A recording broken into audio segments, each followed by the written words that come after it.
Assalamualaikum warahmatullahi wabarakatuh. Welcome back to my class, students. How are you today?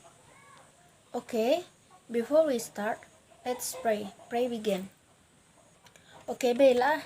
Sebelum Miss memulai pembelajaran kita selanjutnya, Miss akan mengulang pembelajaran kita minggu lalu, yaitu tentang Analytical Exposition Text. Siapa yang masih ingat apa itu Analytical Exposition Text? Oke, Analytical Exposition Text adalah sebuah teks yang berisi mengenai sebuah pendapat, pikiran, atau ide pokok si penulis yang dimaksudkan untuk mengajak si pembaca menyetujui dan mengetahui apa yang dipikirkan oleh si penulis tersebut. Oke, sekarang Miss akan melanjutkan membahas tentang text explanation atau explanation text. Bisa juga disebut dengan penjelasan. Baik, yang pertama Miss akan membahas tentang apa itu penjelasan explanation text. Explanation text is a text that tell a process relating to forming of natural, social, scientific, and cultural phenomena. Jadi, explanation text adalah sebuah teks yang berisi tentang proses-proses yang berhubungan dengan fenomena-fenomena alam, sosial, ilmu pengetahuan, budaya, dan sebagainya. Explanation ini sedikit mirip dengan procedural text atau teks prosedural. Bedanya yaitu, jika prosedur teks lebih menjelaskan bagaimana cara melakukan sesuatu. Jika teks explanation lebih ke bagaimana terjadinya atau proses terjadinya. Baik, selanjutnya Miss akan menjelaskan tentang purpose of the explanation text. Jadi, tujuan dari teks explanation adalah untuk menerangkan proses yang terjadi dalam pembentukan sesuatu yang terkait dengan fenomena-fenomena alam, sosial, ilmu pengetahuan, budaya, dan sebagainya. Selanjutnya itu tentang language feature atau ciri-cirinya, yaitu ciri-ciri apa saja yang dimiliki oleh text explanation ini. Yang pertama, using simple present tense.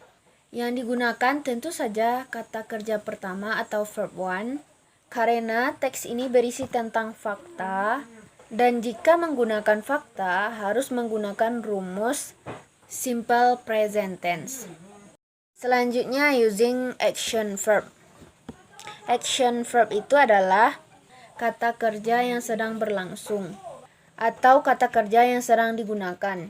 Contohnya, ada kata kerja yang intinya ada di dalamnya.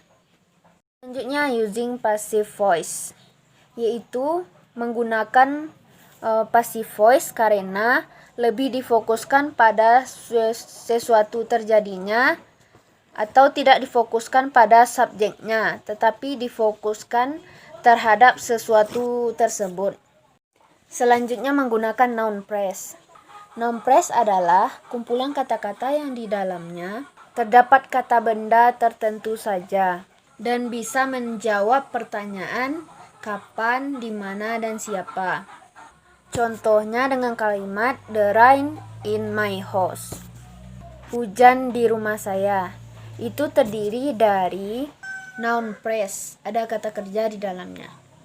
Selanjutnya menggunakan technical term, yaitu istilah-istilahnya. Misalnya, penghijauan disebut dengan fotosintesis. Nah, fotosintesis inilah yang disebut dengan technical term.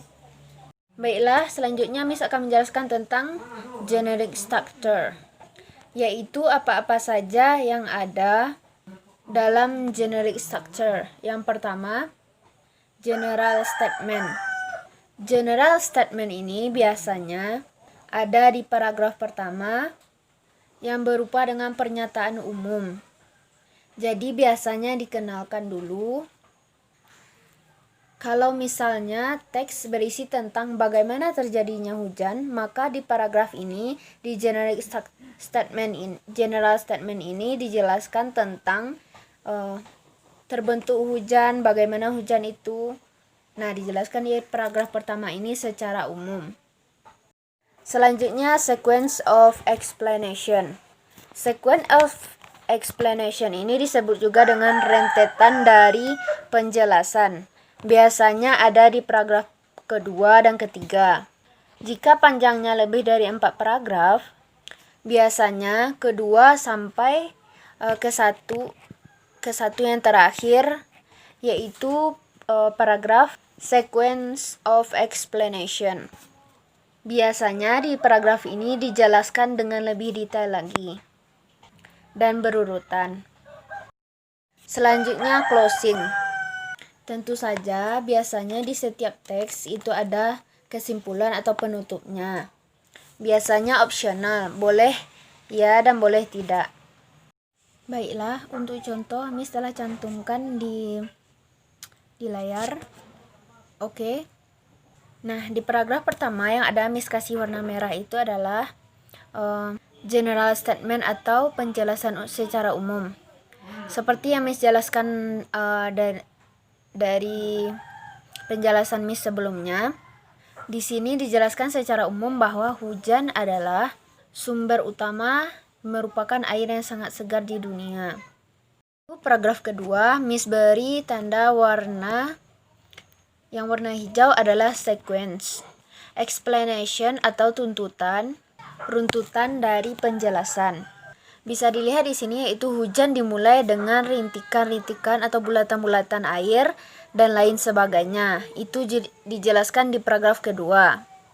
Lalu yang terakhir yaitu tentang yang berwarna hitam disebut dengan closing. Di sini, however, not all rain reaches the surface. Bagaimanapun tidak semua hujan mencapai dasarnya ke permukaan. Nah, itu adalah penutup. Jadi, sekian dulu penjelasan Miss tentang text explanation text. Mudah-mudahan bisa dipahami, and thank you very much for your attention. Assalamualaikum warahmatullahi wabarakatuh.